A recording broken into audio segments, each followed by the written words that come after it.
Waalaikumsalam warahmatullahi wabarakatuh. Oke, baik, kita mulai kuliah kita pada hari ini, yaitu dengan tema yang baru,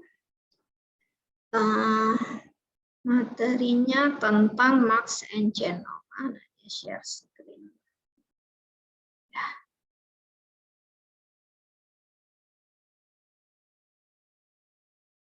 Oke, ya, Marks and Channel. Jadi apa namanya?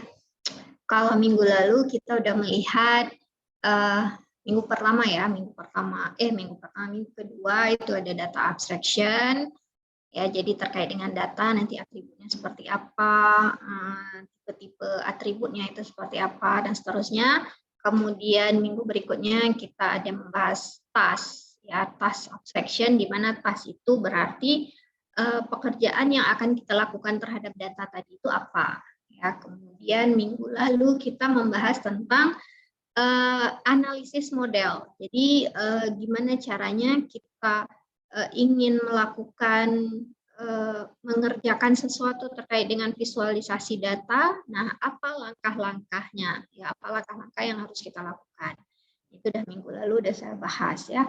Nah, hari ini kita masuk ke materi berikutnya terkait dengan Marks and Channel.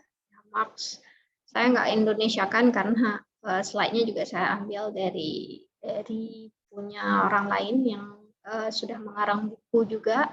Jadi ya saya ambil aja karena memang sudah sangat sesuai ya dengan yang ingin saya sampaikan juga.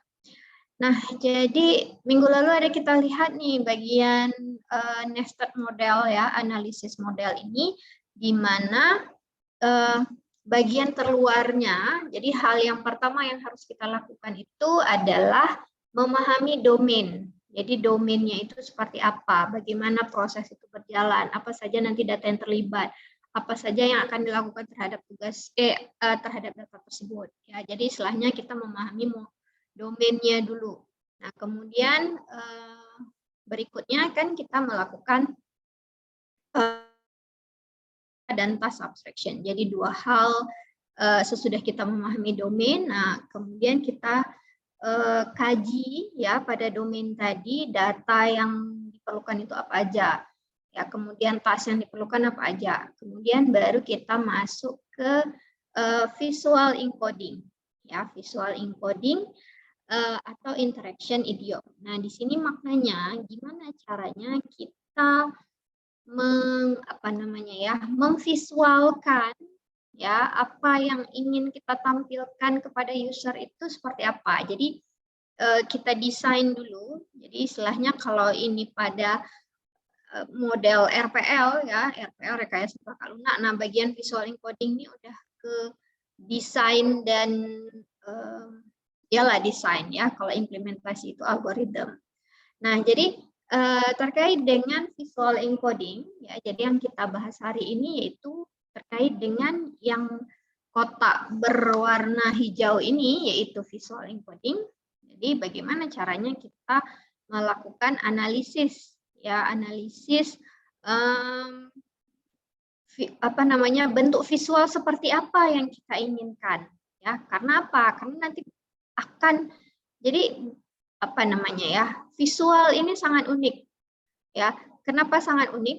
Di minggu pertama ada saya jelaskan bahwa kita tuh kalau udah lihat visual itu biasanya 50% itu kita biasanya langsung masuk ke dalam otak. Tapi kalau nggak ada visual itu biasanya mungkin 10% aja ya, 10%-nya aja kalau cuma sekedar melihat atau membaca aja. Tapi kalau udah ada visualnya, nah itu akan lebih mudah kita untuk menangkap apa informasi yang ingin disampaikan. Ya, nah kalau misalnya kita lihat aja nih, ini ada graf, ya kan? Graf pertama ini ada bentuk seperti apa? Bar chart, ya kan? Bar chart. Kalau ini ada bulat-bulat seperti ini, ya. Kemudian yang ini juga ada bulat-bulatnya. Nah, kalau yang ini, yang ketiga ini kita sebut dia sebagai scatter plot. Jadi kita memplotkan ya, memplotkan titik-titik di mana nanti titik-titik tadi akan merepresentasikan sesuatu hal. Nah, kita bedakan di sini nanti yang ini warnanya sama, ini warnanya ada yang beda, dan ini udah warna beda, ada ukuran lagi yang berbeda. Ya, jadi inilah yang akan kita pelajari pada hari ini, ya, bentuk-bentuknya.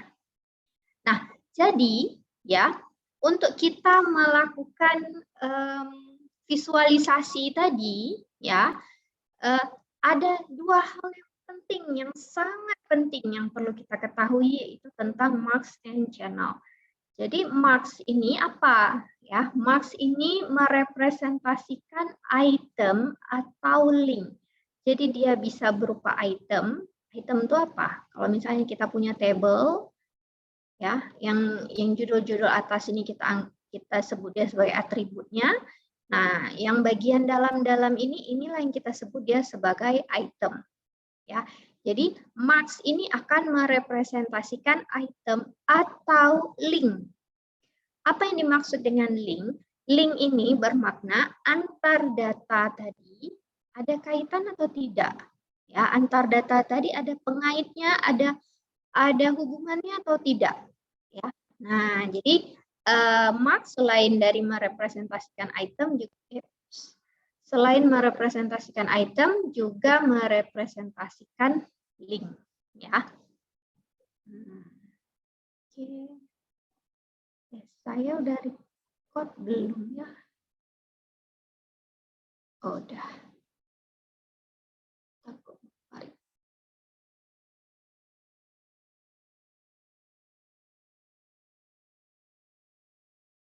Oke, saya lanjutkan ya. Nah, kemudian apa yang dimaksud dengan channel? Nah, kalau channel ini maknanya kita ingin melakukan perubahan. Jadi apa yang muncul, apa yang divisualkan itu ada sesuatu hal yang berbeda, ada yang berubah. Ya, nah kenapa dia bisa berubah? Nah, biasanya nanti perbedaan dari atributnya. Jadi kalau atributnya itu berbeda, maka ada perubahan bentuk lah ya, perubahan tampilan nanti pada marks-nya tadi. Jadi intinya marks itu dia akan merepresentasikan item ataupun link, sedangkan channel itu adalah tampilannya. Jadi perubahan tampilan dari marks tadi itu seperti apa? Ya. Nah, misalnya nanti perubahan tampilan ada atribut yang lain, berarti nanti mungkin warnanya kita kasih yang berbeda misalnya. Ya, jadi ada perubahan penampilan daripada marks tadi. Nah, untuk marks sendiri, ya, untuk marks kan tadi saya jelaskan marks itu bisa untuk item, ya, bisa untuk item, bisa juga untuk link. Nah, marks yang untuk item itu biasanya bentuk geometri, ya, bentuk geometri. Jadi kalau 0 dimension biasanya kita gambarkan dia dalam bentuk poin, ya, titik-titik. Nah, kalau one dimension atau satu dimensi biasanya berupa garis. Jadi kalau misalnya ada bentuk line chart seperti ini, ya. Nah, ini adalah marks-nya berarti garis. Kalau yang tadi kan ada marks-nya yang titik-titik, nah itu berarti marks-nya adalah poin. Ya kan, ini jenis-jenisnya. Jadi biasanya dia memang basic geometri. Marks itu biasanya digambarkan dalam bentuk basic geometri. Walaupun bukan berarti harus poin saja, bisa saja yang lain, tapi direpresentasikan dalam bentuk poin. Ya.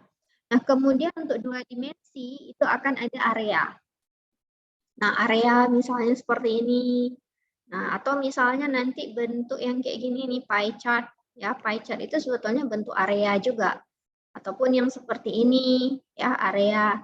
Nah, kemudian selain daripada basic geometri, ada juga mark yang berupa 3D. Nah, yang akan menampilkan volume, ya.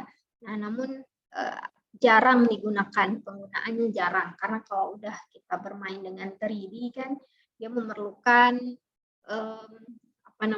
kemampuan komputer yang lebih canggih ya untuk bisa menampilkan visualisasi tadi dengan bagus. Jadi biasanya jarang digunakan. Oke, kemudian, nah kalau marks untuk link itu seperti apa? Kalau tadi kan contohnya untuk item, ya. Kalau yang untuk item itu ada point, ya, ada line, ada area. Kemudian kalau berupa link, maka ada dua jenis. Apakah itu link tadi bermakna containment? Ya, containment ini berarti berasal dari kata-kata contain. Contain itu kan maknanya mengandung. Jadi ada sesuatu itu terkandung dari sesuatu hal yang lain lagi yang lebih besar. Ya, maknanya seperti itu ya, containment. Jadi maknanya ada data, nah kemudian ada data lagi yang mengandung data awal tadi. Kemudian data yang kedua tadi ada hal yang lain lagi yang mengandung data tersebut. Jadi sifatnya ya seperti apa ya? Seperti, nah ini dia tadi. Nah ini ada penjelasannya ya, containment. Nah ini kita sebut sebagai Euler diagram.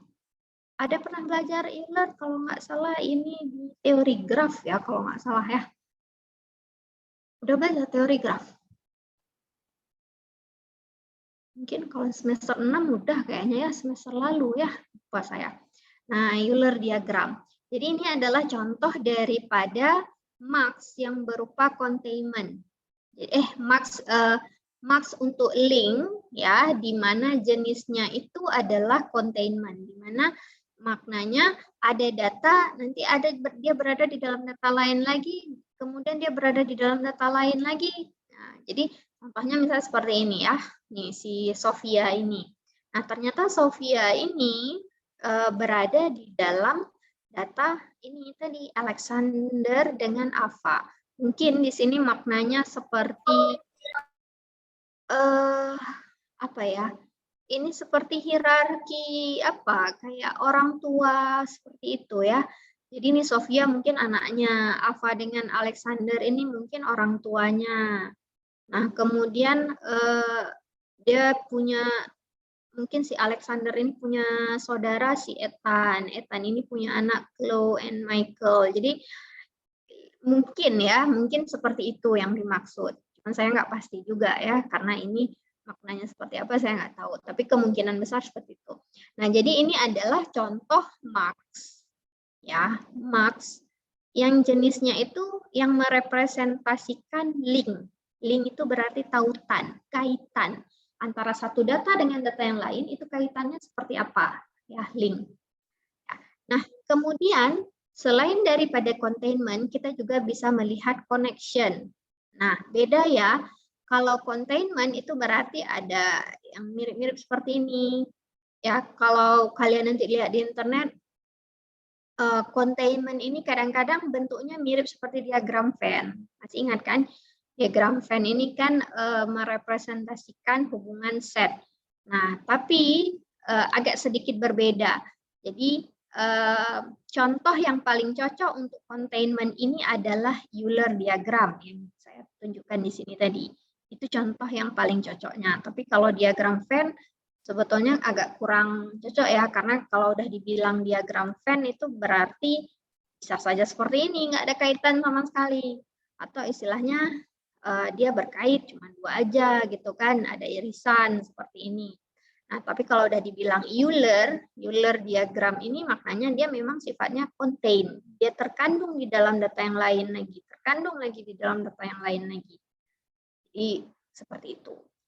Nah, yang marks link yang jenis kedua yaitu untuk connection. Connection ini berarti hubungan ya. Nah, ini biasanya kita gunakan untuk network data. Network. Apakah itu harus jaringan fiber optik misalnya? Enggak ya, tidak. Yang dimaksud di sini bukan berarti harus data-data jaringan aja, enggak, tapi di sini dimaknai dengan jaringan network. Nah, kenapa? Karena memang dia ada kaitan antara satu data ini dengan data yang lain, itu ada linknya, ada pengaitnya. Misalnya seperti, nah ini kan yang udah belajar di struktur data. Nah, ini kan binary tree. Nah, ini adalah salah satu contoh dari marks yang berjenis link, ya, yang digunakan untuk connection. Jadi connection, ada koneksi antara misalnya ini A, ini B, ada koneksi antara A dengan B. Kemudian di sini C, berarti A dengan C itu ada koneksinya juga. Nah, ya, jadi itu maknanya. Kemudian, nah berikutnya channel. Nah, channel ini apa? Jadi channel ini akan mengontrol penampilan ya, appearance. Jadi appearance itu kalau kita artikan, appear itu kan muncul. Jadi appearance itu lebih ke kemunculan dia, tampilan dia seperti apa. Nah, sebelumnya kan saya udah bahas terkait dengan mark. Nah, mark tadi itu waktu kita tampilkan supaya dia berbeda-beda dan menggambarkan perbedaan tadi itu seperti apa. Nah, itulah dia yang dimaksud dengan channel. Ya, jadi maknanya antara data satu dengan data yang lainnya, kalau ada yang berbeda, maka kita akan mengontrol penampilannya yang berbeda tadi itu dengan menggunakan channel. Ya, jadi mungkin kalau nanti ada yang iseng baca-baca buku, nanti ada sebutan lainnya juga. Ada sebutannya itu kalau pada buku yang saya gunakan ini sebutannya adalah visual channel. Ada juga yang menggunakan visual variable. Ada juga menggunakan istilah retinal channel, ada juga visual dimension. Nah, semua ini sebetulnya sama saja. Jadi semua ini bermakna suatu hal yang bisa mengontrol ke penampilan, ya penampilan ataupun kemunculan daripada marks ini tadi. Ya, jadi kenapa harus kita bedakan antara satu dengan yang lain? Ya pasti ada tujuannya nanti kan. Nah, ya karena memang antara satu item dengan item yang lain kan berbeda, ya kan nggak sama persis. Kalau memang sama ya udah, tapi kalau memang berbeda kan pasti akan ada perbedaannya saat kita visualisasikan. Nah, contoh channel itu seperti apa? Contohnya channel yang berupa position. Ya, channel yang menggambarkan position atau posisi. Apakah itu horizontal? Berarti nanti bentuk garis kah horizontal? Apakah itu bentuk bar chart tapi horizontal? Nah, kemudian apakah dia vertikal? Nah, yang horizontal ini pun kemudian ada penanda. Nah, itemnya itu di sini. Nah, bisa saja nanti untuk yang data yang lain itemnya itu di sini. Nah, ini maknanya apa? Menandakan posisinya itu di mana, ya kan? Kalau ini yang paling mudah kalian bayangkan itu adalah seperti sumbu XY. Kan itu posisi ya sebetulnya ya. Kalau misalnya kalian buat garis seperti ini, posisinya itu di mana? Oh, berarti X-nya itu adalah bermula dari 1 lah ya kira-kira. X-nya 1, Y-nya 1, kemudian dan berakhir di X-nya kira-kira 10, Y-nya tetap 1. Itu horizontal maknanya. Nah, kemudian yang vertikal. Kalau vertikal ya seperti horizontal juga, hanya dia bentuknya tegak seperti ini ya, posisinya tegak. Kemudian kedua-duanya. Nah, berarti dia akan ada sumbu X dan Y. Ya, kedua-duanya sekaligus. Nah, seperti yang tadi ini saya gambarkan. Dalam posisinya di dalam suatu koordinat biasanya. Ya, kemudian channel yang lainnya itu adalah shape. Shape itu kan bentuk. Apakah nanti kita gambarkan dalam bentuk segitiga atau dalam bentuk apa nih? Bintang, bukan bintang, apa namanya ya? Pokoknya kayak gini, apa nih istilahnya? Ginilah dia bentuknya ya. Anggaplah bintang. Kalau bintang sebetulnya kayak gini ya, beda. Nah, ataupun bentuknya seperti ini, garis tapi ada lengkung sedikit misalnya.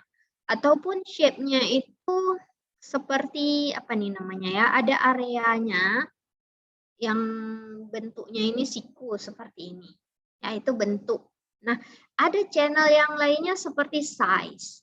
Nah, size ini bisa berupa length, panjang, nanti ada yang panjang, yang pendek, ada yang sedang, ada yang lebih panjang lagi. Nah, ataupun dia berupa area. Ya, area. Area ini maknanya apa? Luasnya. Jadi kalau kecil berarti kan areanya kecil. Kalau ini besar berarti areanya lebih besar. Ini lebih besar lagi dan seterusnya. Ya, channelnya berupa size. Kemudian ada lagi channel yang berupa tilt. Tilt ini maknanya kita artikan dalam bahasa Indonesia kemiringan, ya, kemiringan. Jadi apakah dia miringnya itu nggak miring sama sekali, horizontal seperti ini kan nggak miring ya. Apakah dia kemiringannya 45 derajat? Apakah itu kemiringannya misalnya berapa derajat nih ya? 10 derajat, 20 derajat, ya kira-kira seperti itu. Ya, tilt, kemiringan. Kemudian, oh ini satu lagi tadi untuk size ya, volume ya, ketinggalan. Jadi size ini bisa berupa length, panjang, area, ataupun volume. Ya, volume ini maknanya yang merepresentasikan bentuk max untuk yang 3 dimensi. Tadi kan ada saya bilang max itu bisa dimensi 0 berupa titik, dimensi 1 berupa garis, dimensi 2 berupa area, dan dimensi 3 ya berarti nanti dia ada volumenya. Ada volume. Oke. Nah, kemudian nah ini kita lihat kembali ya, kita lihat kembali. Jadi mark ini pasti dia kita gambarkan dalam bentuk geometri. Geometri itu yang kalian belajar zaman sekolah dulu, matematika. Jadi geometri dasar itu adalah bentuk point, line, area. Nah, itu marks ya. Dia digambarkan dalam bentuk basic geometri. Nah, bagaimana dengan channel? Nah, channel yang tadi saya bilang. Jadi channel itu berarti marks tadi kita representasikan bentuk-bentuknya kayak gimana. Nah, itu berarti nanti terkait dengan shape. Posisinya itu di mana? Ya, posisinya apakah di sekitar sini, apakah nanti di sekitar sini, ya. Jadi terkait dengan posisi. Ataupun ukurannya seperti apa? Pendekkah dia, sedangkah atau panjang? Ataukah luasnya itu kecil, luasnya gede sedikit atau sangat besar sekali misalnya, ataupun kemiringannya. Nah, jadi itu semuanya channel. Ya, dipahami? Max itu berarti bentuk geometri yang dasar seperti point, line, dan area. Sedangkan channel itu berarti penampakannya, ya, penampilannya, kemunculannya. Gimana lah ya cara kita artikan bahasa Indonesia. Tapi intinya kalau dalam bahasa Inggris itu adalah appearance. Ya, bagaimana mark tadi itu kita tampilkan. Oke. Nah, channel property ini, jadi kenapa channel ini penting?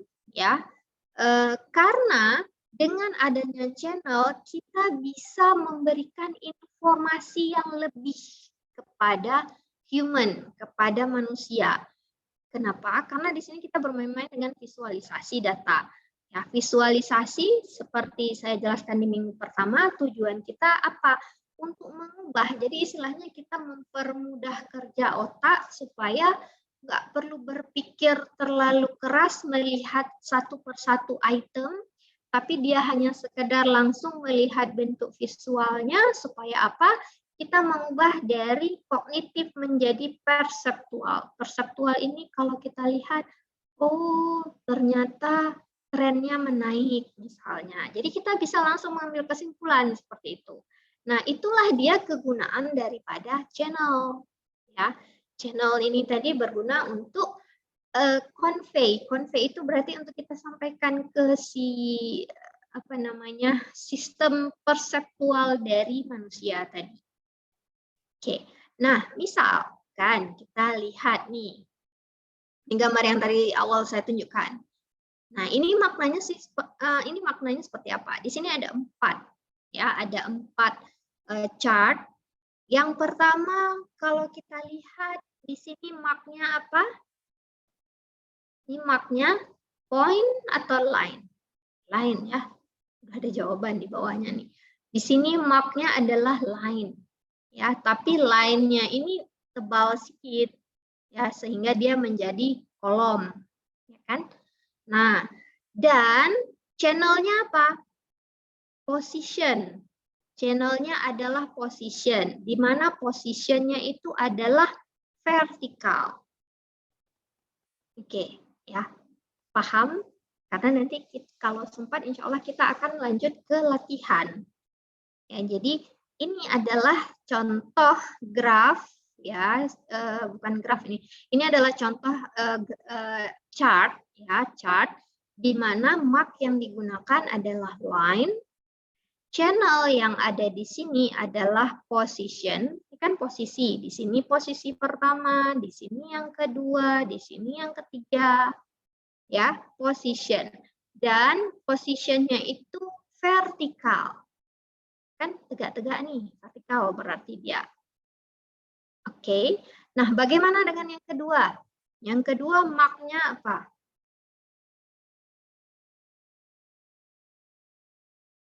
Poin ya. Poin, ya kan ini titik ya, kan jelas-jelas ini titik. Channelnya apa?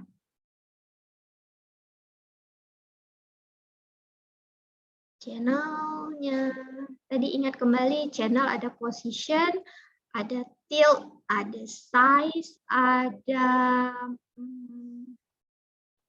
lupa, shape, ya, ada color.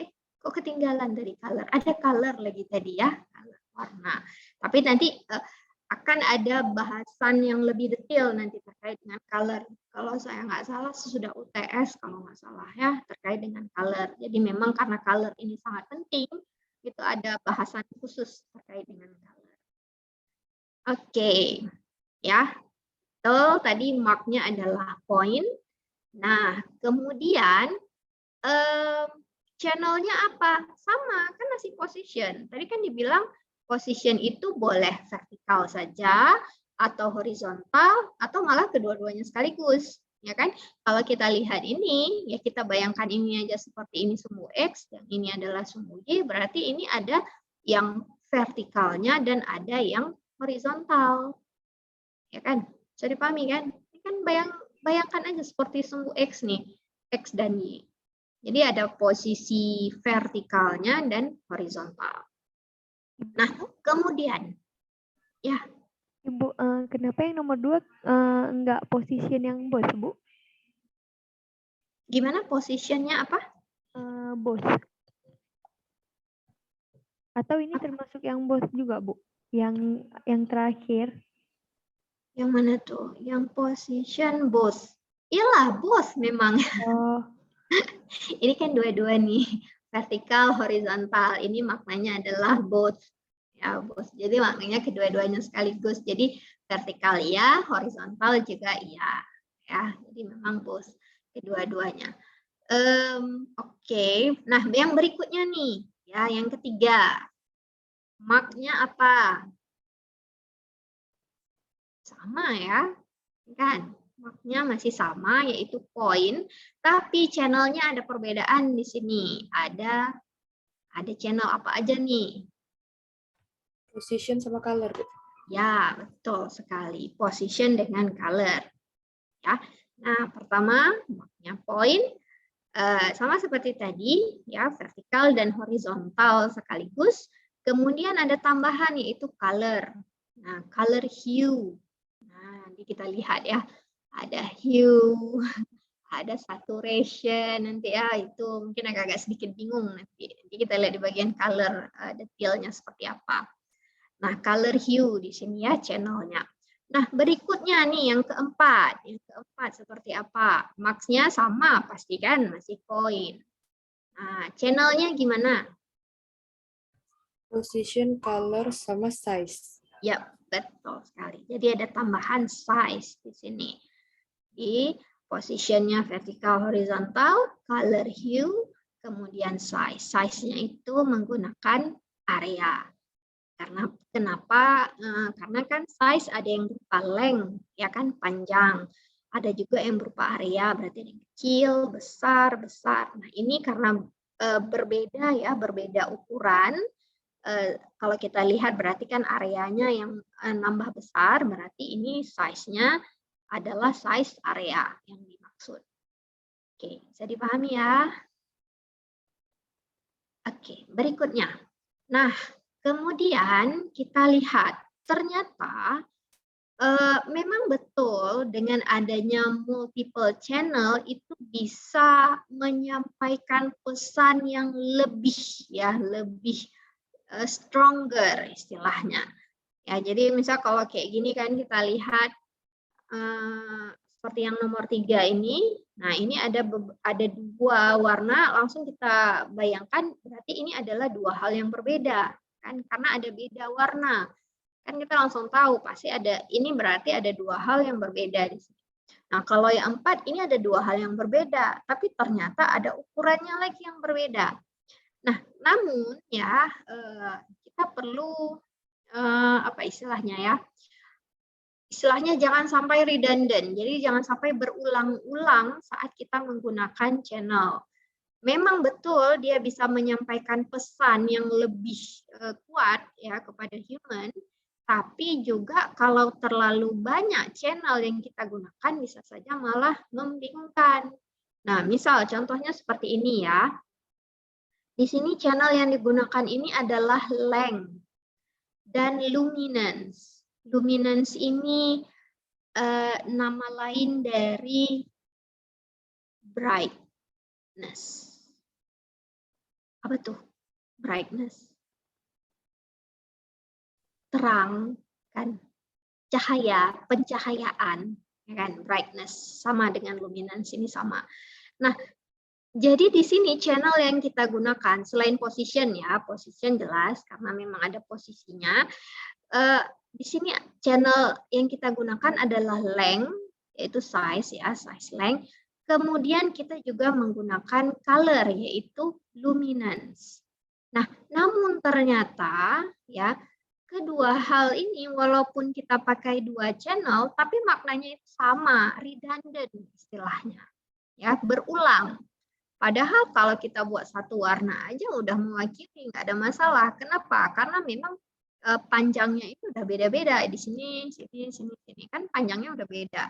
Nah, kecuali datanya itu sama persis semuanya. Jadi sama panjangnya semuanya. Jadi untuk membedakan ya kita pakai color, apakah itu nanti color hue, apakah color luminance. Nah, untuk membedakan. Nah, namun ini kalau kita lihat dari panjangnya aja kita udah tahu ini adalah hal yang berbeda. Ya. Habis itu kita tambahin lagi channel menggunakan luminance atau brightness. Jadi di sini lebih muda, agak tua sedikit, lebih tua lagi, dan ini adalah sangat tua, warna hitam jadinya. Nah, ini sehingga kalau kita buat seperti ini channelnya menjadi redundant. Jadi istilahnya berulang dan menandakan makna yang sama. Jadi kedua hal ini saat kita gunakan pada contoh pada slide ini, itu length dengan luminance itu bermakna hal yang sama. Jadi hal yang sama apa maknanya? Kita ingin membedakan antara ini yang pertama, yang kedua, ketiga, dengan keempat itu panjangnya beda. Udah kita tahu ini panjangnya beda, kita tambah lagi channel warna. Ya, nah hal ini yang sebetulnya nggak perlu. Ya, redundant, nggak perlu sebetulnya seperti itu. Nah, kecuali nanti yang seperti tadi saya bilang, kalau misalnya datanya itu mirip semuanya. Ya, mirip semuanya. Jadi, untuk membedakan antara satu data dengan data yang lain, silahkan kalau kita ingin menggunakan color, ya, channel color. Nggak apa-apa. Tapi kalau istilahnya dari length aja udah beda antara satu data dengan data yang lain, untuk apa ya, istilahnya wasting time gitu ya, wasting memory juga. Oke, nah kemudian kita lihat di sini terkait dengan marks. Nah, marks ini memiliki constraint. Kalau kita lihat marks itu kan bentuknya adalah bentuk-bentuk geometri, ya, bentuk geometri. Nah, kalau kita lihat di sini, kalau bentuk geometrinya ini adalah point, ya, point, dan ada line dan area. Nah, masing-masing ada constraint-nya. Nah, kalau bentuk point itu tidak ada constraint, tidak ada batasan terkait dengan ukuran. Apa maknanya? Kita mau buat poinnya itu kecil besar segini, besar sekali, nggak ada masalah. Ya kan, nggak ada constraint terkait dengan size-nya.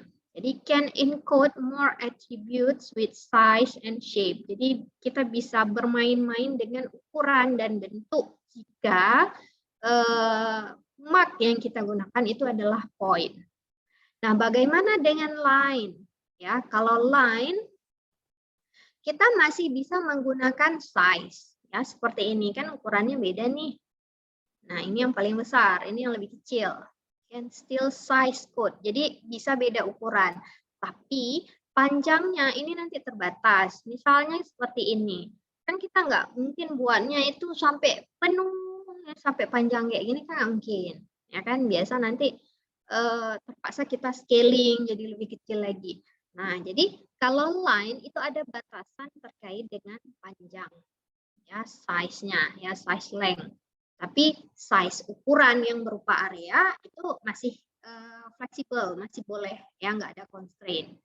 Nah, bagaimana dengan yang mark berupa area? Kalau mark yang berupa area, ternyata ada constraint pada length dan width. Kita nggak bisa seenak hati kita untuk memanjangkan dia atau memperbesar ukurannya. Kenapa? Karena mungkin istilahnya ini apa istilahnya? Kalau yang bentuk area itu seperti X-ray ataupun yang otak itu apa namanya? MRI scan itu apa istilahnya ya? Scan otak itu kan ada nih, kira-kira kayak inilah bentuk otak kan. Nah, kita nggak mungkin seenak-enak kita, ini kan area ya, kita besarkan dia. Nah, kita perbesar ya, ukurannya jadi besar. Nah, yang dalam ini juga kita perbesar. Nah, itu jadi maknanya apa? Jadi berbeda dan itu hal yang sangat berbahaya sekali. Kesannya waktu kita scan otak, kita mau deteksi tumor, kita ingin perbesar biar nampak lah istilahnya kan, visualnya biar nampak. Nah, maknanya jadi apa? Ternyata tumornya itu udah besar kali. Nah, kan udah kita perbesar tadi kan. Padahal ternyata harusnya itu masih kecil. Cuman karena visualnya itu kita perbesar. Nah, jadi maknanya itu jadi mengerikan gitu ya, jadi berbeda. Nah, jadi mark yang berupa area itu constraint-nya terkait dengan size. Jadi nggak bisa seenak-enaknya kita perpanjang atau kita perbesar. Ya. Paham? Bisa dipahami? Oke. Oke. Nah, jadi kita harus cek ulang ya bentuk visualisasinya ini. Jadi apakah kita memerlukan ukuran yang berbeda? Nah, berarti nanti kita pilih kalau memang ukuran yang berbeda, apakah itu panjangnya juga berbeda, ya berarti kita pilih yang bentuk point. Kalau line itu terbatas ke length saja, terbatas ke size saja, sedangkan length-nya ini nggak mungkin kita buat sangat panjang sekali, ya nggak mungkin.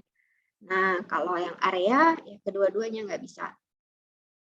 Oke, nah kemudian scope analisis kita, ya, mark ini akan mewakilkan satu item, ya, untuk memudahkan kita membuat asumsi saat kita memvisualisasikan data tadi.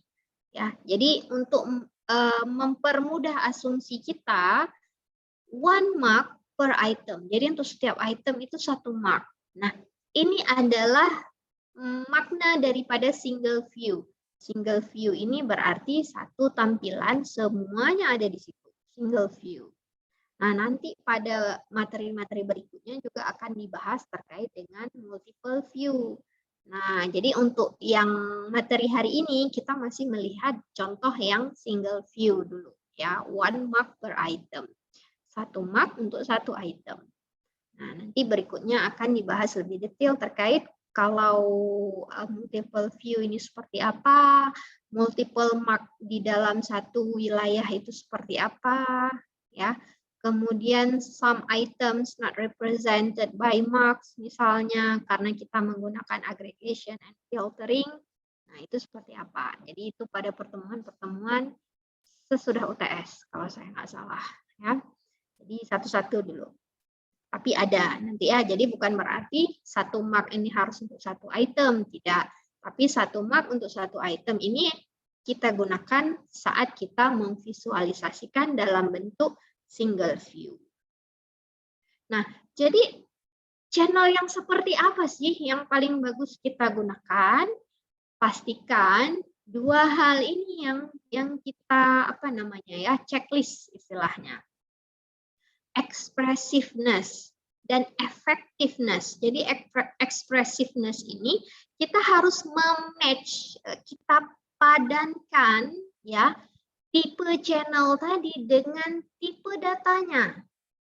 Jadi jangan tipe datanya mungkin cocoknya pakai line, tapi kita buat dia dalam bentuk point. Nah, itu udah nggak cocok ya, itu udah tidak ekspresif namanya. Jadi ekspresif ini maknanya sepadan antara data yang kita gunakan dengan channel yang kita pilih sesuai. Ya. Kemudian effectiveness. Nah, terkadang waktu kita lihat channel-channel ini ada yang lebih baik dibandingkan dengan channel yang lain. Ya, berarti yang lebih baik tadi yang bagusnya kita gunakan. Nanti kita bahas berikut ini. Nah, di sini ya, jadi di sini terkait dengan ranking daripada channel. Jadi channel ini ada ranking juga ya, ini berdasarkan penelitian. Jadi bukan saya yang bilang, berdasarkan penelitian orang yang sudah meneliti terkait dengan, jadi dibandingkan nih visualisasinya, ternyata ada rankingnya, ya ada rankingnya. Nah ini bagian ini ditulis same, ini maknanya sama ya. Ini color luminance. Luminance itu adalah brightness. Color saturation. Saturation itu bukan brightness. Aduh, apa ya? Kalian lihat aja di internet tuh. Jadi kalau di internet itu kan ada HSL ya. Hue, S ini untuk saturation, L ini untuk luminance. Luminance ini kalau digambarkan dalam bentuk warna, hue itu dia akan berputar. Misalnya di sini merah, ya red, Maka warna-warnanya semua yang ada di sini, semua perwakilan warna yang ada di sini, ini adalah hue. Kalau kalian lihat di internet ya, HSL itu nanti digambarkan biasanya kayak gini dia. Nah, kalau saturation itu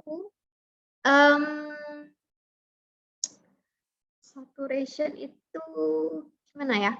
Kalau luminance saya takut kebalik ya, takut kebalik antara luminance sama saturation. Tapi istilahnya yang satu vertikal, satunya lagi itu horizontal. Yang mana satu saya agak lupa.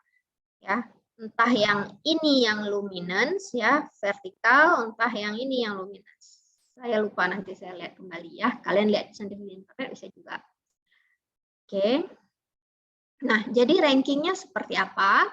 Kita lihat. Nah, untuk channel-channel ini tadi ternyata mana yang cocok ya? Cocoknya itu untuk tipe data seperti apa? Kita kan membahas tuh tipe data di minggu kedua kan, data abstraction. Nah, pada data abstraction kita melihat ada atribut atau data-data ini yang sifatnya itu ada urutan, order. Ya, ada urutan, ada nilai-nilainya. Nah, jika seperti itu, maka channel yang bagus kita gunakan apa? Yang bagian sebelah kiri. Nah, yang bagian sebelah kiri ini, ya, yang sebelah kiri, ini cocoknya untuk atribut yang order, yang ada urutannya. Nah, kalau atribut ataupun tipe datanya tadi bentuknya itu adalah kategorikal, nah ini cocoknya di sebelah kanan. Ya, cocoknya di sebelah kanan. Jadi kalau yang order ataupun bisa kita hitung itu bentuknya seperti ini. Jadi ada nilai langsung nih. Ini kan ada nilai sini position ya, length, tilt atau angle, area kan nilai ya, ukuran. Kemudian depth, kemudian color luminance, color saturation, curvature, kemudian volume. Ya, ini semuanya untuk atribut, jenis atribut yang bisa kita hitung, yang ada urutannya. Tapi kalau jenis atribut yang berupa kategorikal, ya kategorikal, nah biasanya yang ini yang kita gunakan. Apakah itu dalam bentuk spatial region? Spatial region ini berarti posisi juga, ya spasial. Tapi nanti dia ada kategori yang kecil, besar seperti ini, sedang, ada yang besar lagi. Tapi dia posisinya itu nggak sama persis. Nah, posisinya beda-beda. Nah, ini kalau kalian bayangkan itu seperti peta. Ya, peta. Spatial region ini. Kemudian ada color hue. Ya, color hue ini digunakan untuk jenis kategori. Kenapa? Karena color hue ini nanti akan menampilkan warna-warna yang berbeda. Jadi kalau kalian lihat ada merah, kuning, hijau, biru, dan seterusnya, itu semuanya adalah color hue, jenis-jenis warna.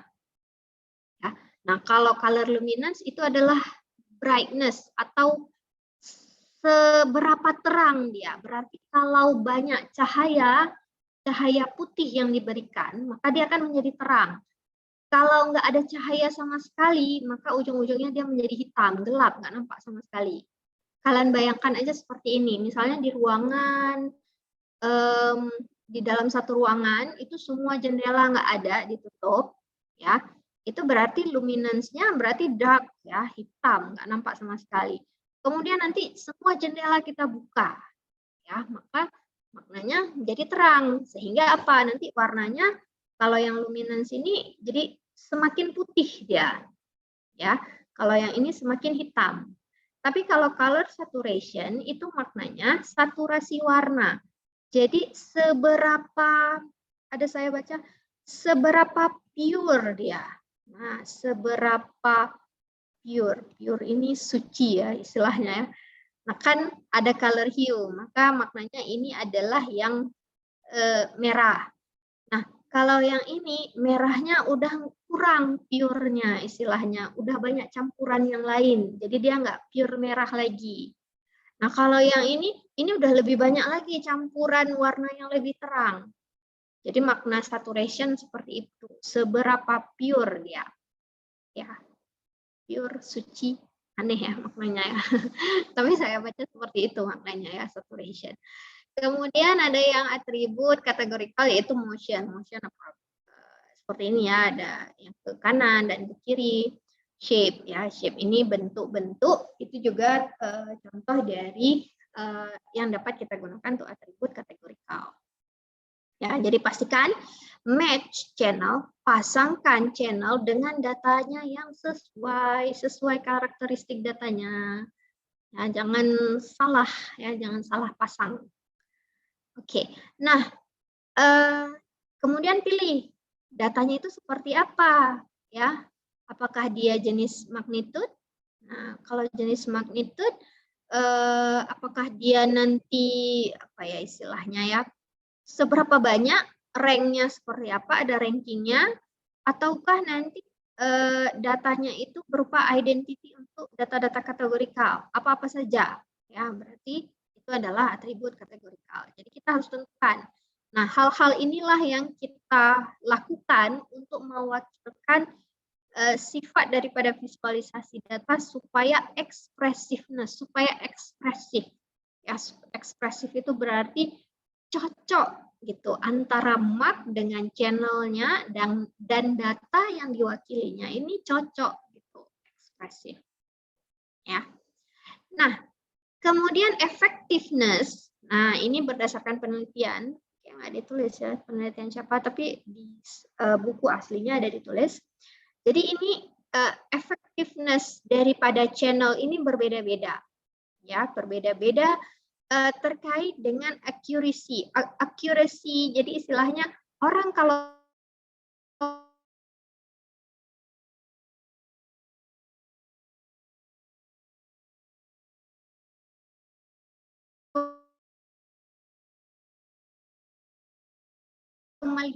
kalau kita ranking, ya ini ada rankingnya. Yang paling atas ini adalah best, Ya, semakin lama semakin menurun, dan yang paling bawah ini yang paling tidak best istilahnya ya, yang paling atas yang paling best.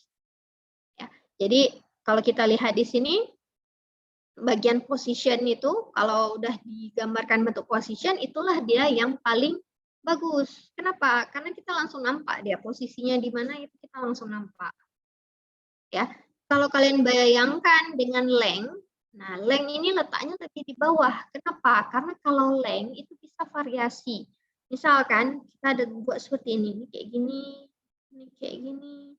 Panjangnya sikit-sikit aja ya, sedikit aja. Kan agak susah ya kita bandingkan kan kalau panjang ya. Nah, tapi kalau nanti dia udah berupa posisi, berarti posisi digabungkan dengan panjang nanti jadi lebih maksimal. Nah, bagaimana? Kenapa jadi maksimal? Nah, kita buat garis.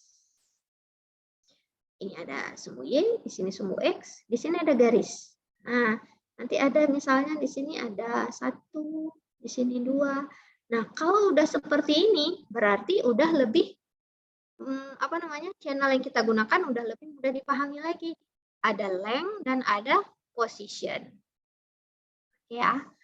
Nah, jadi yang semakin ke bawah ini yang semakin kurang bagus. Bukan berarti tidak digunakan sama sekali, tapi tetap digunakan. Tapi maknanya kalau kita lihat sekilas secara akurasi daripada human perception tadi, itu memerlukan waktu yang lebih lama. Misalnya kalau kalian bayangkan seperti color, perbedaan warna yang luminance dengan saturation ini, kan itu harus lihat secara detail.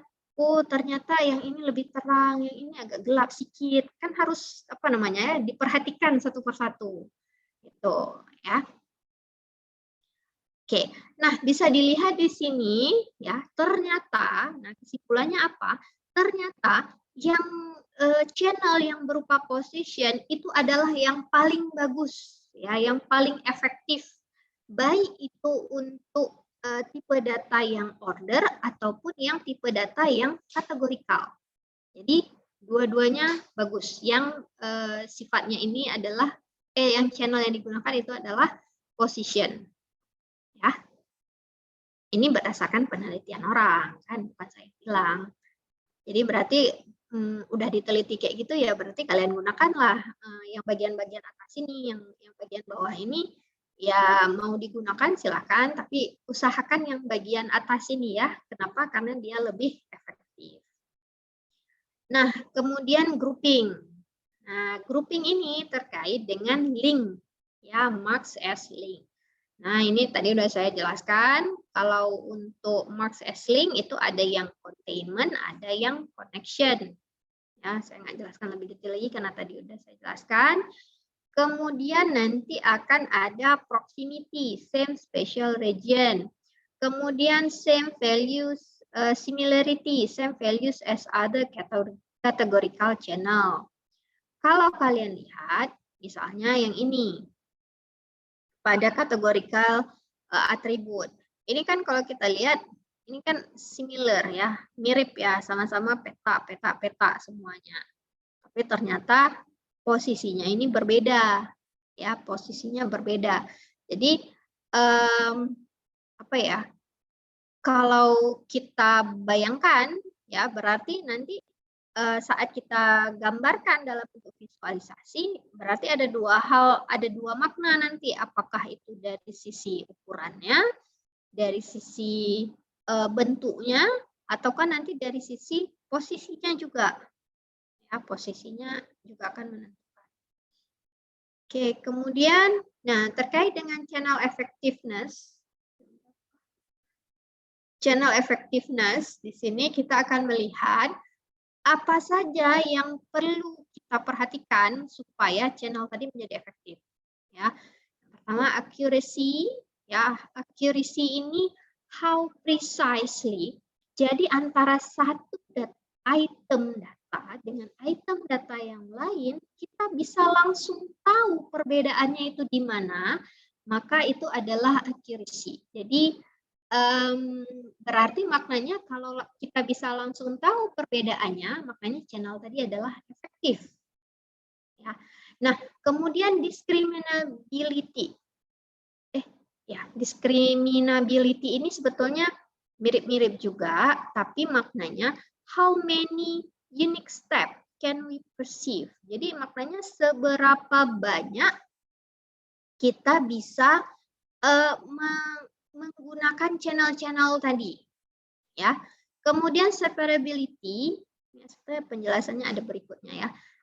Separability adalah kemampuan kita untuk menggunakan channel ini apakah akan apa namanya ya, diganggu, affected, apakah akan terganggu oleh channel yang lain ya atau tidak, kayak gitu ya. Ya harus betul-betul separate. Nah, kalau dia separate maka dia akan mudah untuk dikenal. Tapi kalau istilahnya tergabung kayak gitu maka akan susah untuk dikenal. Nah, kemudian pop out. Nah, pop out ini maknanya apakah item data tadi itu langsung nampak perbedaannya. Jadi channel yang kita gunakan untuk sesuatu mark tadi apakah langsung nampak bedanya dengan yang lain misalnya. Ya, itu pop out. Nah, terkait dengan accuracy, ya accuracy tadi udah dibahas yang terkait dengan ini tadi, ya yang paling efektif adalah yang position. Nah, di sini juga udah dibilang bahwa length ini yang paling bagus. Nah, kenapa length itu yang paling akurat? Karena berdasarkan penelitian, ya sebanyak mana dia di apa namanya ya, ini perbandingan ya, perbandingan berdasarkan penelitian seberapa banyak intensitas fisik daripada suatu panjang dengan sensasi manusia itu menerimanya itu benar atau salahnya, itu length ini sifatnya apa ya, linear, jadi apa namanya, akurat gitu. Jadi kalau istilahnya udah dibilang seperti ini panjangnya, seperti ini panjangnya, nah ini kan langsung nampak ya, ini lebih pendek, ini yang lebih panjang. Tuh. Nah, area ternyata bisa lebih bagus lagi, 0,7. Kenapa? Karena kalau udah area, kalau length ini kan bisa saja nanti agak sedikit aja berbeda, nah agak susah ya. Tapi kalau area itu mungkin lebih mudah bisa dipahami antara yang lebih kecil seperti ini, yang sama, dan seterusnya. Kemudian depth. Nah, kemudian brightness. Nah, kalau brightness ini maknanya seberapa terang dia. Ya, jadi maknanya apa? Area itu semakin dia besar, maka manusia yang memahaminya itu menjadi agak berkurang ya, ternyata semakin berkurang. Depth juga seperti itu. Brightness lebih-lebih. Misalnya brightness ya, brightness itu kan lebih terang. Jadi kalau brightness-nya ini semakin tinggi ya, intensitas fisik daripada brightness-nya itu semakin tinggi, berarti dia semakin terang, semakin putih warnanya, maka manusia tadi ya yang sensasi yang diterima oleh manusia tadi, nah itu menjadi lebih kecil gitu ya, semakin kecil di sini. Jadi tidak berpengaruh. Jadi bukan berarti semakin terang dia menjadi semakin bisa dipahami, tidak, malah semakin terang itu menjadi ya apa ya, tidak terlalu berpengaruh gitu, hampir datar malah jadinya. Oke. Nah, bedanya kalau saturation ya, kalau saturation ternyata sebaliknya. Jadi lebih mudah dipahami. Ya, jadi walaupun physical intensity-nya itu tidak terlalu tinggi, tapi dia menjadi lebih mudah untuk dipahami. Ini berdasarkan penelitian si Stephen ini ya, Stephen Psychophysical Power Law. Oke, nah ini berdasarkan penelitian yang lainnya juga ya, ternyata yang position ini, nah kan tadi udah dibilang ya, yang position itu menempati peringkat atas. Ya, menempati peringkat atas yang paling mudah dipahami. Jadi istilahnya langsung nampak nih perbedaannya. Kalau kalian lihat aja nih yang T1 kan, T1. Kalian langsung nampak nih perbedaannya, perbedaan tinggi. T2, Nah, nampak juga nih karena terkait dengan tinggi dan areanya juga. T3, T4, T5 ini semuanya terkait dengan position. Ya, angle atau tilt tadi ya, kemiringan. Nah, ini juga mudah untuk dipahami. Kemudian area. Nah, area ini udah agak sedikit menurun ya. Tadi penjelasan ranking tadi area menjadi di bawah lagi. Jadi kalau area ini untuk akurasinya itu menjadi lebih kecil. Nah, semakin ke bawah yang kalau rectangular, nah ini semakin lebih susah lagi untuk dipahami oleh user, ya. Ya bukan berarti nggak pernah dipakai, nggak juga ya, tetap.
Mati internetnya.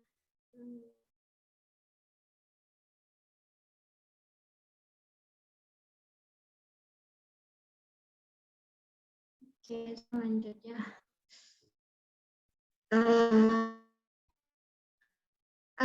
Jadi sampai ya.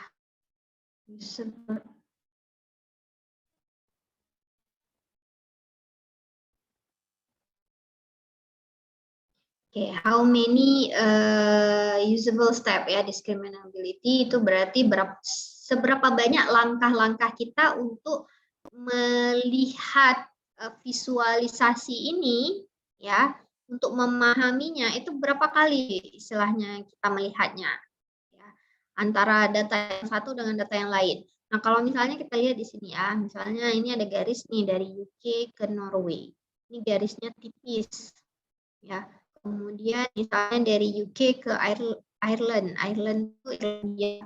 Jadi garisnya di sini lebih tebal. Nah, ini maknanya mungkin ini sepertinya kalau saya nggak salah informasinya dengan komunikasi kalau salah.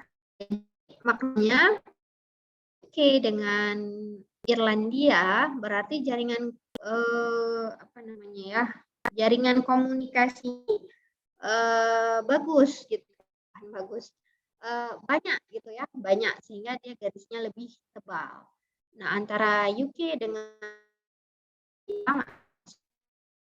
saja ini maknanya jaringan komunikasinya itu tidak terlalu banyak.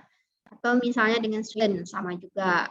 Nah, dengan DE ini adalah Jerman. Nah, ini juga tebal garisnya, berarti komunikasinya itu banyak. Nah, jadi di sini maknanya apa? Discriminability ini berarti berapa banyak langkah-langkah kita untuk memahami visualisasi ini tadi. Jadi kalau tadi kan accuracy itu berarti antara data itu dengan item data lain itu bisa nggak kita bedain. Nah, kalau discriminability berarti berapa banyak langkah-langkah yang harus kita lakukan untuk memahami visualisasi ini tadi. Kemudian separability, ya.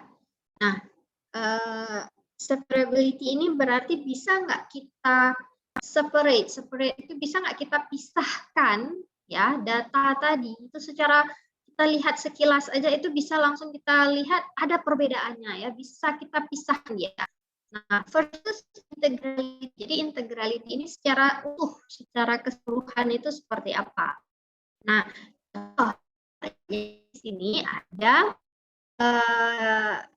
grafik scatter plot ya, ada scatter plot di sini, ada yang warna biru dengan merah.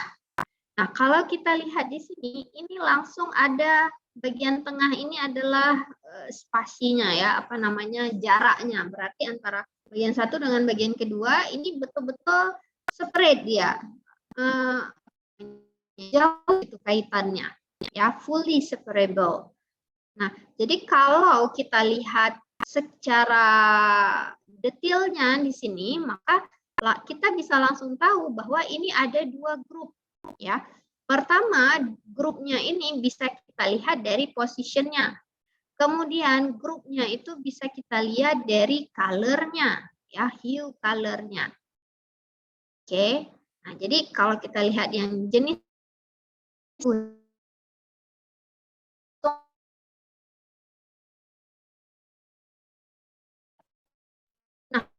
yang seperti ini ya, kalau yang seperti ini juga sebetulnya dua.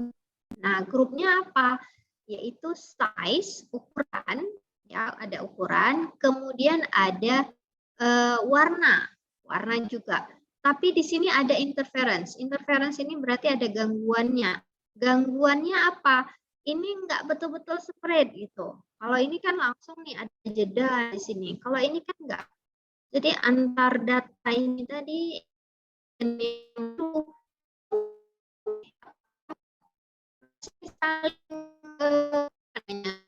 bisa kita pisahkan secara langsung seperti ada gangguan istilahnya ya. Kemudian, nah ini contoh berikutnya lagi. Nah ini kalau kita lihat sebetulnya ada tiga hal di sini. Di sini ada bentuk yang seperti ini yang kecil, kemudian ada bentuk yang besar yang size ya, width-nya beda. Kemudian ternyata ada yang seperti ini, tingginya itu berbeda. Nah, berarti kalau kita lihat di sini ada 3 grup data. Ya, 3 grup data dan di sini ada gangguan. Apa gangguan? Ya sama juga. Kita agak susah ya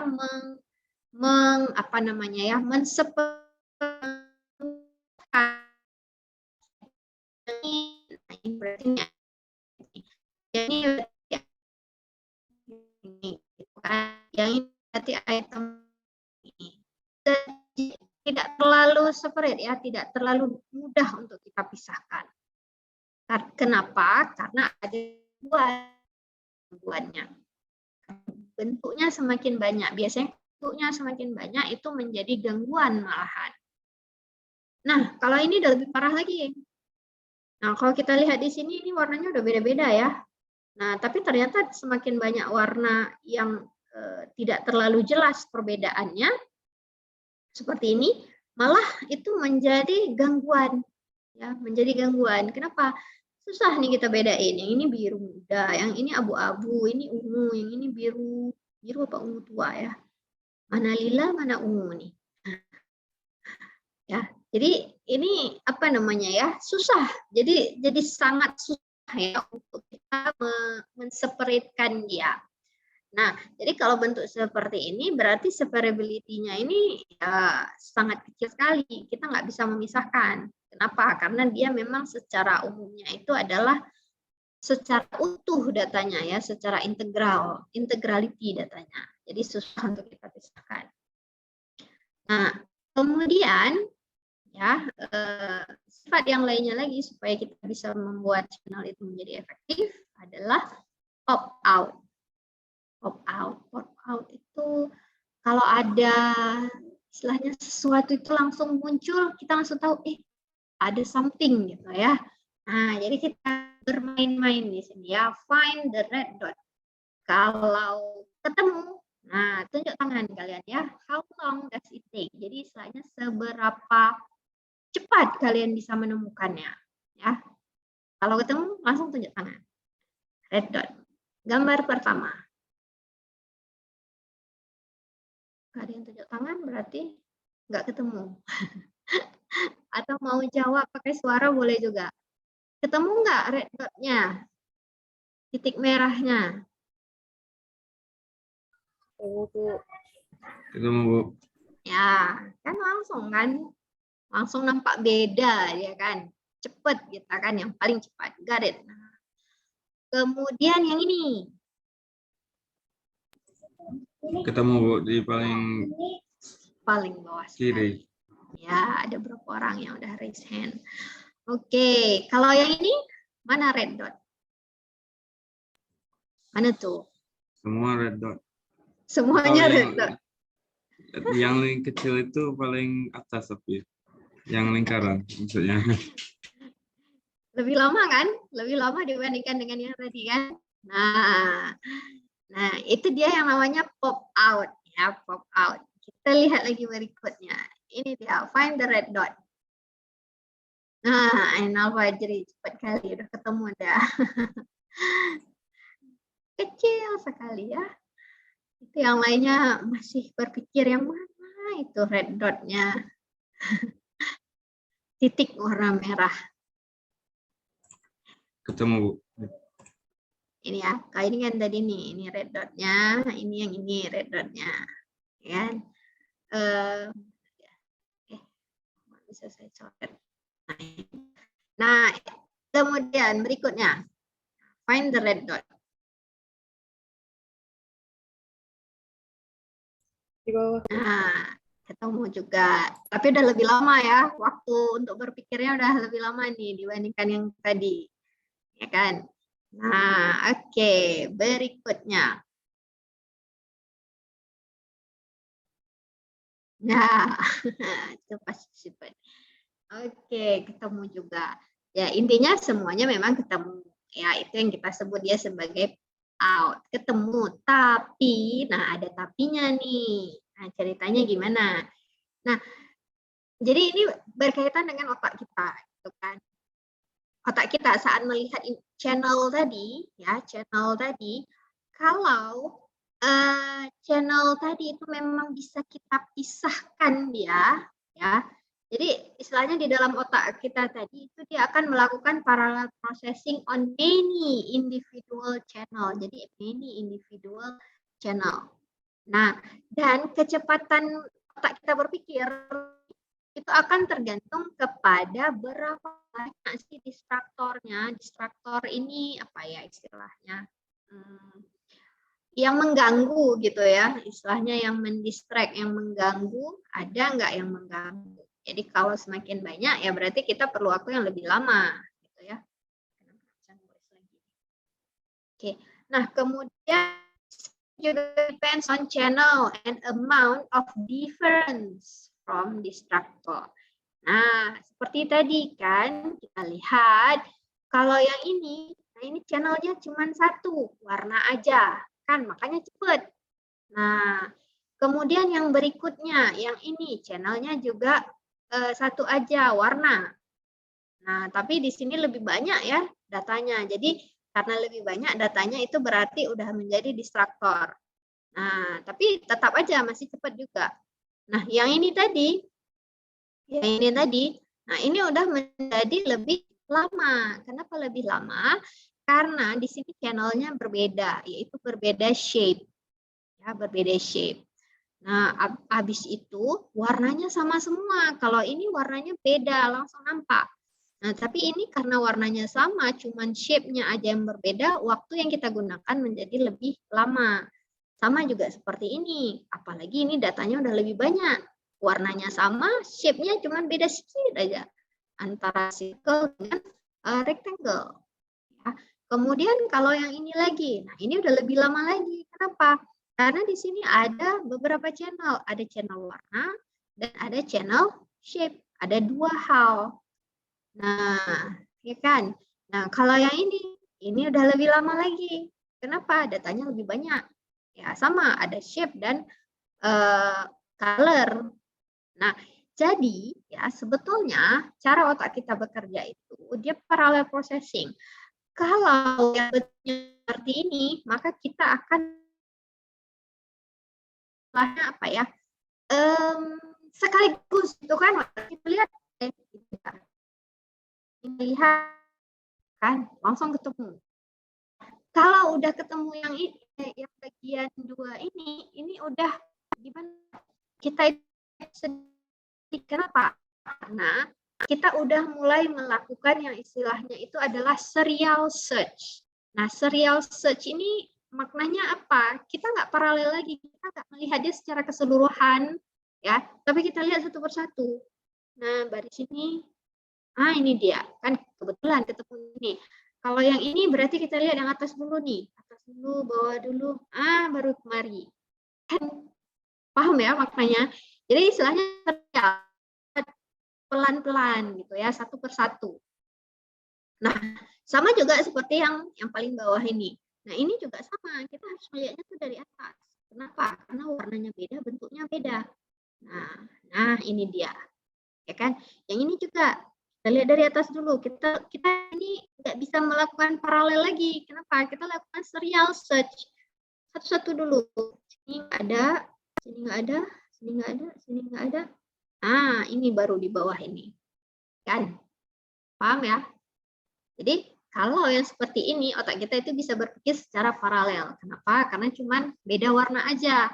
Tapi kalau yang ini warnanya sama, tapi bentuknya beda dan mirip. Ya, peta sama bulat ini nggak terlalu jauh berbeda, sehingga waktu yang digunakan juga menjadi lama. Ya, ini dia jadi pop out. Pop out itu gimana caranya visualisasi tadi kita buat berbeda. Jadi istilahnya kalau ada hal yang penting, maka hal yang penting itu berbeda dengan yang lainnya. Sehingga apa? Mudah untuk orang melihat bahwa itu loh data yang kita inginkan. Nah, itu ya ceritanya. Nah, pop out ini juga bisa tidak hanya warna ya, kita juga bisa menggunakan tilt, kemiringan, size, shape, proximity, shadow, direction. Misalnya kayak ini kan positionnya beda ya, vertikal satu. Kalau ini ukuran, size, kalau ini beda shape. Nah, kalau ini apa yang beda? Nggak ada yang beda kayak sama semuanya ya, proximity. Mungkin ini kedekatan dia ya, proximity, seberapa dekat dia. Kemudian ini adalah shadow, ya, apa namanya, bayangan ya, bayangannya. Kemudian ini adalah tilt. Kayaknya mirip-mirip aja tuh. Ini malah yang makin susah nih kita lihat. Walaupun dia pop out, tapi saya malah nggak nampak bedanya gimana. Okay, but not all. Parallel line pairs do not pop out from tilt pairs. Ini dia betul. Yang ini malah kurang bagus. Jadi maknanya ini bukan pop out yang bagus ya. Kenapa? Karena kan kita nggak nampak nih. Tidak terlalu nampak perbedaan garisnya. Mana yang garisnya itu sama seperti ini ataupun ada yang tilt yang lebih miring kayak gitu. Tidak terlalu apa namanya muncul gitu ya, muncul yang langsung. Wih, beda segini. Oke, berikutnya factors affecting accuracy. Nah, apa saja yang akan mempengaruhi akurasi? Ada alignment, ya, distractor, distance, scale atau alignment. Nah, alignment itu kayak ini loh. Jadi kalau istilahnya kita gambarkan sejajar seperti ini kita langsung nampak nih mana yang lebih panjang, mana yang sedang, mana yang lebih pendek. Ini kita langsung nampak karena align. Jadi kalau alignment-nya itu sejajar, maka ini akan mempengaruhi akurasi. Akurasinya menjadi lebih bagus. Nah, yang ini juga lebih bagus karena alignment. ya. Tapi ada distraktor. Kenapa distraktor? Karena dia terlalu warnanya itu sama, habis itu ini jaraknya terlalu dekat. Jadi ada distraktornya. Nah, kemudian ini. Nah, ini udah ada distance, habis itu ada nggak align ya. Jadi dia tidak segaris ini. Jadi ini akan lebih susah untuk kita melihat makna daripada visualisasi tadi, sehingga menjadi kurang akurat. Ya, kurang akurat saat human melihat visualisasi tersebut. Ya. Oke. Kemudian, oke. Nah, sebetulnya ya kita sebagai manusia ya, sistem persepsi kita itu berdasarkan atau bekerja secara relatif judgment. Jadi istilahnya secara relatif, bukan absolut. Apa maknanya? Nah, kalau kalian lihat ini ya, relatif. Jadi kalau lihat di sini ini relatif ya. Kan ini panjangnya nih antara A sama B, apalagi dia nggak align, ini akan susah kita bedakan mana yang lebih panjang antara A dengan B. Agak susah ya, karena kita otak kita tuh berpikir secara relatif, kita nggak berpikir secara absolut. Nah, tapi kalau kita lihat gambar yang kedua, di sini ada position along unaligned common state, ada posisinya ya, posisinya di sini berbeda juga, tapi ada ininya nih, ada yang bagian putihnya. Nah, kalau kita lihat seperti ini, waktu kita lihat yang putihnya tadi, oh ternyata B yang putih ini lebih banyak ya, lebih lebih tinggi. Ya, berarti dia ada makna apa gitu maknanya. Nah, kemudian ini lagi, kalau udah kita align, maka kita akan lebih mudah memahaminya. Jadi intinya biasakan visualisasi itu dalam bentuk alignment. Ada garis yang memudahkan orang untuk melakukan judgment, ya, relative judgment itu tadi. Oke. Jadi that's why accuracy increase with common frame atau scale and alignment. Ya, alignment itu sangat penting. Oke, ini teori-teorinya aja. Nah, kemudian relative luminance judgment, ya, jadi di sini ada, mungkin kalian udah pernah melihat, atau kalau ada yang mengambil mata kuliah computer vision, gambar ini pernah saya tampilkan juga, ya, ini terkait dengan bayangan ya, luminance. Jadi sebetulnya manusia itulah dia berpikir relatif ya. Relatif itu maknanya kita nggak melihat itunya saja, tapi kita akan melihat samping-sampingnya juga. Ya, jadi istilahnya kita akan melihat di surrounding, jadi sekelilingnya itu seperti apa. Kalau kalian lihat di sini, ini percobaan orang ya. Ini apa namanya ya? Checkerboard. Jadi ada percobaan di sini ditaruh benda antara A dengan B, ini apakah warnanya sama, ya atau tidak? Kalau kalian lihat sekilas di sini antara A dengan B ini sama atau tidak warnanya?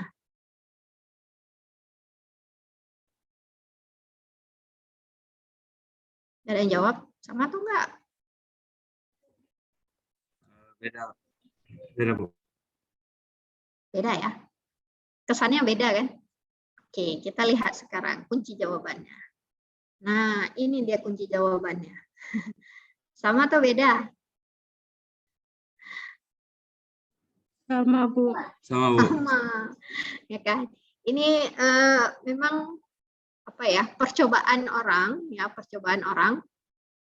Jadi ternyata ada nama percobaannya. Saya lupa nama percobaannya tadi ya.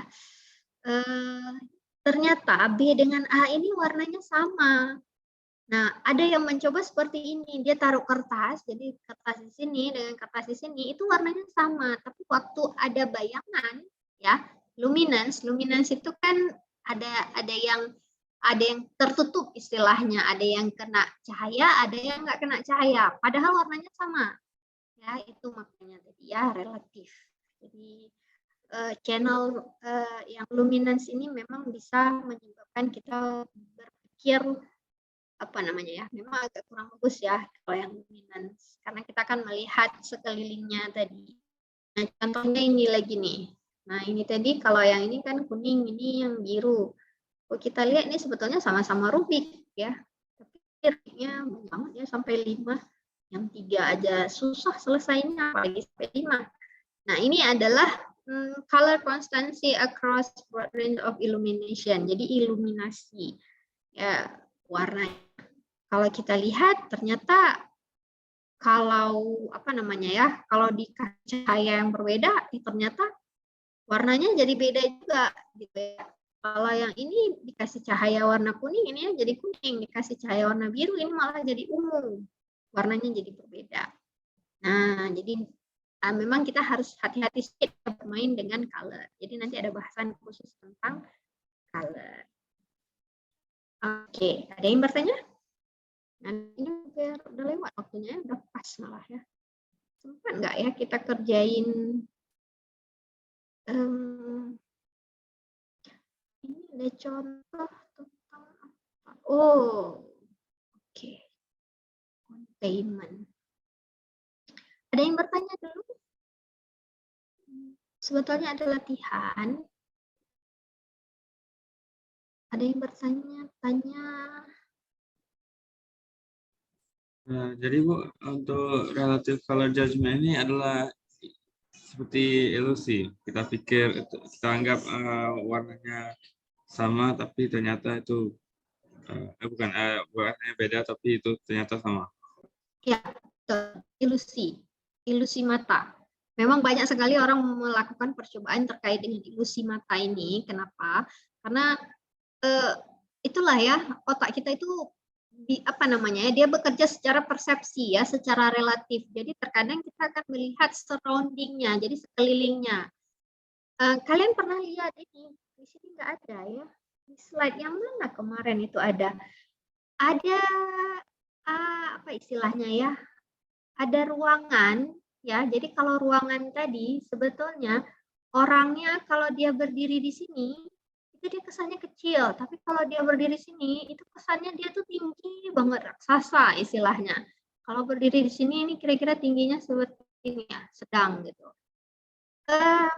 Ini juga ilusi ya, ilusi apa namanya ya, permainan ilusi juga, apa istilah namanya ruangannya ya. Aduh, lupa saya. Ya, jadi ini terkait dengan ternyata apa? Di bagian sini ya, ukuran jaraknya itu lebih jauh dibandingkan yang jarak yang ini. Ini jaraknya lebih dekat. Sehingga kalau kita lihat yang lebih dekat ini kesannya lebih besar memang. Yang ini itu lebih jauh sehingga kesannya itu lebih kecil ya. Ini juga ilusi juga ya. Tapi ini hanya sekedar apa namanya ya? Apa ya istilahnya? Intinya apa? Intinya saat kita memilih channel ya, pastikan channel yang kita gunakan ini sesuai dengan data yang kita gunakan. Jangan kebanyakan channel juga, karena kalau kebanyakan channel malah nanti takutnya jadi membingungkan. Ya, jadi apa namanya? Pilih-pilih lah ya, pilih-pilih marknya itu seperti apa, channel seperti apa yang paling cocok untuk datanya. Ya, itulah dia apa yang kita pelajari hari ini ya, marks and channel. Oke, latihannya sempat nggak ya atau minggu depan kita selesaikan?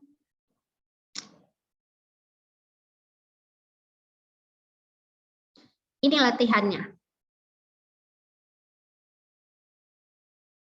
Ya, ini latihan kita hari ini. Ya, kalian selesaikan hari ini, tapi bukan berarti harus sekarang, tapi nanti saya perpanjang waktunya sampai nanti malam. Nah, ini terkait dengan mark and channel juga. Ya, mark itu adalah bentuk dasar geometri tadi. Channel itu adalah pengontrol tampilannya. Nah, buat 3 sketsa dengan cara yang berbeda untuk menunjukkan angka 8 dengan angka 23. 8 sama 23 kan beda.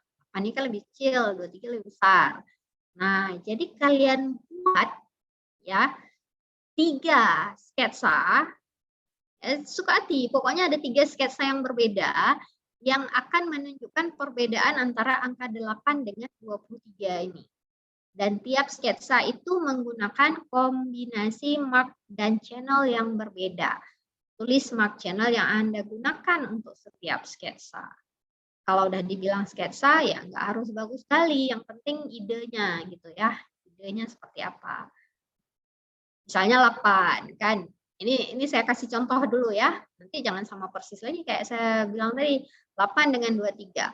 Kalau misalnya kita buat dalam bentuk bar chart misalnya.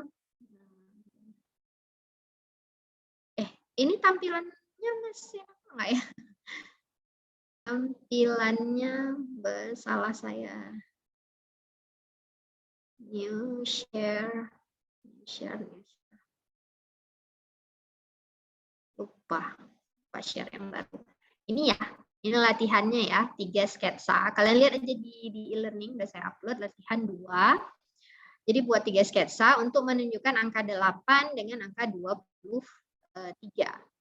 Ya. Nah, misal untuk angka 8, misalnya kita buat seperti ini. Ini 8. Yang ini adalah 23. Ya kan? Bisa kan? Nah, ini berarti mark yang digunakan apa? Mark yang digunakan adalah line. Ya kan? Channel yang digunakan apa? Channel yang digunakan adalah size. Size yang berupa length, panjang. Ya kan? Nah, ini saya kasih contoh.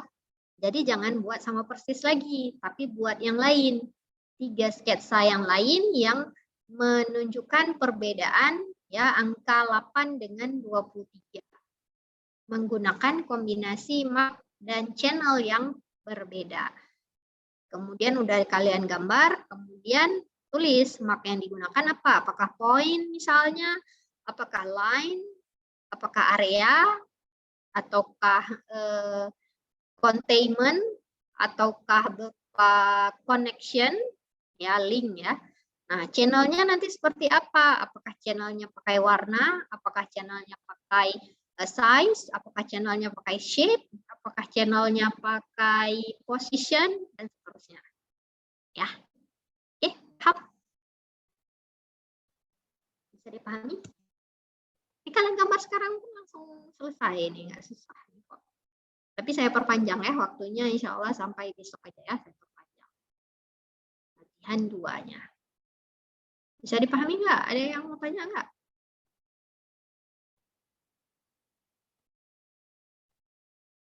Nggak ada? Bu, izin bertanya, tapi terkait tugas 1 kemarin, Bu.